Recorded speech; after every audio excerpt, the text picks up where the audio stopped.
الرحمن الرحیم۔ بخاری شریف جلد اول باب نمبر 299 حدیث نمبر 424۔ مردوں کا مسجد میں سونا۔ ابو قلابہ عبداللہ بن زید نے حضرت انس بن مالک رضی اللہ تعالیٰ عنہ سے روایت کیا کہ قبیلہ عقل کی ایک جماعت نبی اکرم صلی اللہ علیہ وسلم کے پاس آئی اور انہوں نے صفا میں قیام کیا، اور حضرت عبداللہ بن ابو بکر رضی اللہ تعالیٰ عنہ فرماتے ہیں اصحاب صفا فقراء تھے۔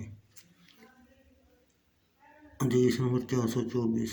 حضرت عبداللہ بن عمر رضی اللہ تعالیٰ عنہ روایت کرتے ہیں کہ وہ مسجد نبوی میں سویا کرتے تھے، حالانکہ وہ کنوارے نوجوان تھے۔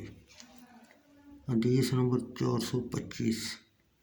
حضرت سہل بن سعد رضی اللہ تعالیٰ عنہ سے روایت ہے کہ رسول اللہ صلی اللہ علیہ وسلم حضرت فاطمہ الزہرا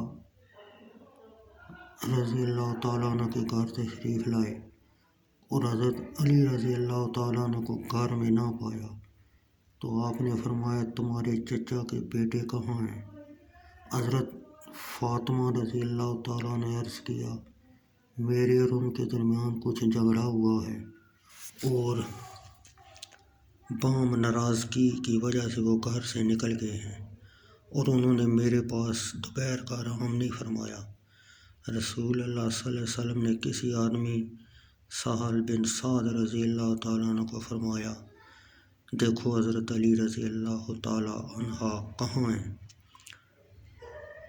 وہ دیکھ کر آئے اور عرض کیا یا رسول اللہ صلی اللہ علیہ وسلم وہ مسجد میں سوئے ہوئے ہیں۔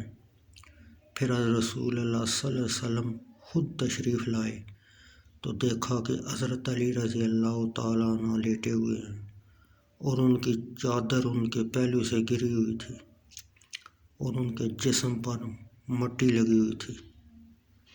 رسول اللہ صلی اللہ علیہ وسلم نے اپنے ہاتھ سے حضرت علی رضی اللہ تعالیٰ عنہ کے جسم سے مٹی جھاڑنا شروع کی تو فرمانے لگے اٹھو ابو تراب، اٹھو ابو تراب، یعنی ابو تراب مٹی کے باپ، آپ کی کونیت ہے۔